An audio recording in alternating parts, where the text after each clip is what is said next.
décembre kalo tile 31 san 2023 o bɛɛ lajɛlen aw ni yan tuma aw bisimila Mifa TV ka kunnafoni kɛnɛ kan. États généraux de la jeunesse ale mirina min tara an ka jamana ministre fɛ n'ale ka baara ɲɛsinnen don sinfinw farikolo ɲɛnajɛ ani ka fara fasoden ɲumanya o sabatili kan Mali kɔnɔ. Ni mirina in tara hukumu min kɔnɔna na o de ye ka se ka gɛlɛya bɔ an ka jamana sinfinlakaw kan. A baara a daminɛna décembre kalo tile fɔlɔ la ni ka a kuncɛ a 22 la.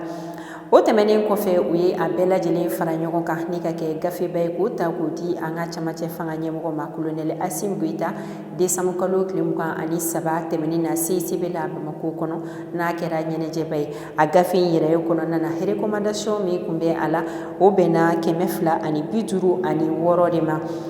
O bɔlen kɔfɛ tuguni hakilala ka ɲini sinfinlakaw fɛ bɛɛ lajɛlen ka se ka jɔnjɔn da ni ka ɲɛsin an ka jamana sinfinlakaw ma. Mɔgɔw 179 olu de ye jɔnjɔn da. Olu cɛla mɔgɔ kelen ale de ye sebaya sɔrɔ ni o kɛra Mathieu Dembele. Ale bɛ bɔ san mara la kɛrɛnkɛrɛnnenya la Yankaso. CFA wari $1,000,000 o taara ka di ale ma sinfin minisiriso o fɛ ani mɔgɔ filanan ale ye 100,000 o sɔrɔ. Mɔgɔ sabanan ale ye 50 o de sɔrɔ. Wa nin baara in kɛra an ka jamana marabolo yɔrɔ 19 na ani maliyɛndenw bɛ fan min na. A gafe ninnu kɛlen ka di an ka camancɛ fanga ɲɛmɔgɔ ma colonel Assimi Goïta décembre kalo tile 23 la a ye a ladɔnniya k'a fɔ ko ni an ka jamana gouvernement ni tali bɛ kɛ hakili bɛ to sinfinlakaw na wa ni bɛɛ ni kelenya sabatili o kuma fana bɛ kɛ Mali kɔnɔ ko janto bɛ kɛ sinfinw na walasa olu da bɛ se ka don a kuma na cogo min. Cybercriminalité ale waliya minnu bɛ dɔgɔyama ta ka ɲɔgɔn sɛgɛrɛ bɔlɔlɔsiraw sanfɛla la. Procureur min ka baara ɲɛsinnen don o kɛlɛli ma Mali kɔnɔ ni o ye procureur Adama Kulubali ale cikan lase ka ɲɛsin sinfinw ma ani ka ladilikan di mɔgɔkɔrɔbaw ma minnu ka baara ɲɛsinnen don a waleya la. A y'a ladɔnniya k'a fɔ ko nin tɛ Mali danbe jamana ye ko nin waleya ninnu kun tɛ Mali la wa ko ni tɛgɛ dara mɔgɔ min kan minnu bɛ dɔgɔyama ta ka mɔgɔ sɛgɛrɛ bɔlɔlɔsiraw sanfɛla la k'e bɛ ɲangi sariya ɲɛma ni a bɛ fɔ o ma ko loi nouvelle 2019. Kunnafonidila baarakɛlaw k'olu ni mɔgɔ tɔw tɛ kelen wa fana hali olu yɛrɛ fana na ko ni mɔgɔ minnu ka baara ɲɛsinnen don dɔgɔyali ma ka ɲɛsin mɔgɔ ma bɔlɔlɔsiraw sanfɛla la walima ka bagabagali wale ta ka mɔgɔ sɛgɛrɛ olu ni dɔwɛrɛ. Kunnafonidila baarakɛlaw k'olu bɛ ɲangi u yɛrɛ ka sariya sen ɲɛma ni o ye loi 0046 17 juin 2000. Décembre kalo tile 6 ka taa se a tile 7 ma tɛgɛ dara mɔgɔ 2 kan minnu kun ka baara ɲɛsinnen don ɲɛnaminimafɛn feereli la mɔgɔ ma ni o kɛra Kita mara la. O mɔgɔ 2 ninnu cɛla o dɔ ye u ka alimamiba dɔ ye tɛgɛ kɛlen ka da ale kan. Ɲɛnaminimafɛn kilo 25 o sɔrɔla ale bolo ani sigarɛti paquet 100 o suguya caman o kun bɛ a ka bolo kan. A mɔgɔ 2nan o kun ye sinfinlaka ye n'ale minɛna kɔ fila bɛ mara la o ye Kita mara yɔrɔ dɔ ye. Ale fana kɛlen ka lasɔrɔ a caman sɔrɔla ale yɛrɛ ka bolo kan. Lakanabaliya sababuya la Banaba mara la u ka komini dɔ bɛ n'a bɛ fɔ o ma ko Tabakɔrɔ kura. Kalanso 3 olu datugura décembre kalo tile 20 o tɛmɛnen na. Ɲɔni o don kofɔlen cɛ kalanso 2 wɛrɛ olu fana datugura ni waleya kelen na. Yenkaw u ye a ɲini an ka jamana marabagaw fɛ ani lakana baarakɛlaw u ka se ka fɛɛrɛ suguya bɛɛ lajɛlen tigɛ walasa lakana bɛ se ka sabati u ka sigida la cogo min. Commandant du secteur 5 opération Maliko ni o ye colonel Yusufu Sise ale kun ye tagamakɛ ni ka taga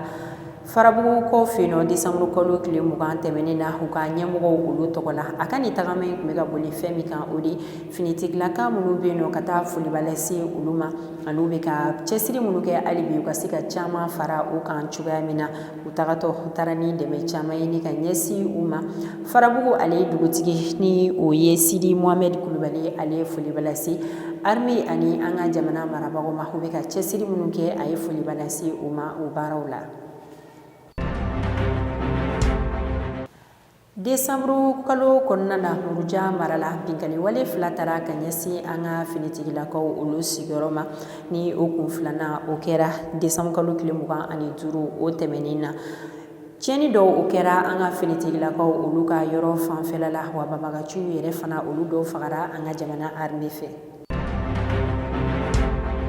Alibi décembre kalo tile 25 tɛmɛnen na Imam Mamadu Diko k'ale to Algérie marala ale diya dɔ kɛ ni k'a to labitani so dɔ kɔnɔna na k'a ye a ka dusumakasi ko yira ka kɛ ni jalakili wale minnu bɛ ka taa k'a sɛgɛrɛ Mali kɔnɔna na. Imam Mamadu Diko a ye a ladɔnniya k'a fɔ ko pɔsɔni ko de kɛra ale kɔnɔ wa fana ko ale kun ye tagama kɛ ni ka taa Dubayi marala furakɛli la k'a ye tile 15 de kɛ yen nɔ ko k'a to yɔrɔ kofɔlen la Algérie jamana ɲɛmɔgɔ o ye a wele n'a taara o ka wele jaabi. O y'a wele fɛn fila de la. O kun fɔlɔ o dɔ ye misiri dɔ kuma ye misiri min ni u ka bon ni diɲɛ misiri bɛɛ n'a bɔra fila la o jɔlen kuma la ko seli bɔlen kɔfɛ misiri kɔnɔna la ko yɔrɔ dɔ fana dilannen don k'u bɛ taga kuma jamanaw gɛlɛya kɔnɔ o misiri kɔnɔna la k'u bɛ kuma jamana gɛlɛyaw kan misiri kɔnɔna la. A ka weleli kun filanan o de ye komi an ka camancɛ fanga ɲɛmɔgɔ transition mɔgɔw ani bɛnbaliya bɛ olu ni minnu cɛ Mali kɔnɔ ka se ka fɔ ka bɛn kɛ olu ni ɲɔgɔn cɛ k'a ka tagama fanba kun bɛ o de kan ni tɛmɛnen kɔfɛ tuguni a tilala k'a ka dusumakasi k'a yira Mali ale ni Algérie o cɛla bɛ cogoya min na kɛrɛnkɛrɛnnenya la an ka jamana kɔkan ko ministre Ablaye Diop ale ye laseli min kɛ décembre kalo tile 20 tɛmɛnen na o ka laseli min tɛmɛnen kɔfɛ ni Algérie ka lasigiden min kun bɛ Mali kɔnɔ o ka ɲɛmɔgɔ olu y'a fɔ ye u ka sigi ka taa Algérie mara la i n'a fɔ Mali yɛrɛ fana ka lasigiden min kun bɛ Algérie o fana seginna ka na Mali kɔnɔ. Lakana sira fɛ duwansakaw olu y'a ladɔnniya k'a fɔ k'u bɛ Ala fo ka waleɲuman dɔn lakana ta fan sira fɛ nka u ye a ladɔnniya k'a fɔ fana ko gɛlɛya min bɛ u kan bi na k'o ye jiko ani ka fara kuranko kan u y'a ɲini an ka jamana marabagaw fɛ u ka se ka fɛɛrɛ suguya bɛɛ lajɛlen tigɛ o ko ɲɛ la. N'an bɔra yen an bɛ taga Kulukorokaw fɛ yen nɔ u ka direction régionale protection civile olu ye u ka san 2023 sirabankan kasara kɛra sababu ye ni ka dansigi mɔgɔ minnu ka ɲɛnɛmaya la ani ka mɔgɔ minnu jogin u ye o hakɛya ɲɛfɔ u y'a ladɔnniya k'a fɔ ko san 2023 o kɔnɔna na mɔgɔ 136 olu de sata bɔra sirabankan kasara la wa mɔgɔ 5000 ani mɔgɔ 67 ko olu de ye joginna u ye damakɛɲɛli kɛ ani san tɛmɛnen ta la ni o ye san 2022 ye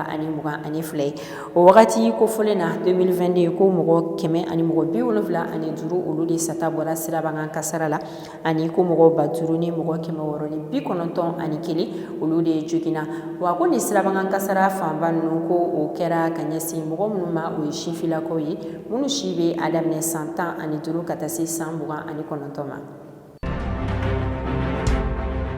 An ka jamana yiriba saba Ala ye olu miniji dɔgɔya dɔgɔkun tɛmɛnen na n'o mɔgɔ kun fɔlɔ o ye Amadu Konate n'ale kun ye kunnafonidila baarakɛla ORTM la a fatura décembre kalo tile 24 tɛmɛnen na ka si to san 65 la mɔgɔ kun don min ye sinima catire ani misiki ka o kanu kosɛbɛ wa a kun bɛ a ka baara dɔ fana hakili jiginna san 2018 o wagati kɔnɔ ale de ye sugandira ni ka kɛ chargé de mission ye cellule de communication na présidence o kɔnɔ a ka janaja o kɛra sirakɔrɔkaw fɛ yen nɔ décembre kalo tile 25 tɛmɛnen nɛgɛ ɲɛ 10 o wagati la o décembre kalo tile 25 kelen na min radio liberté PDG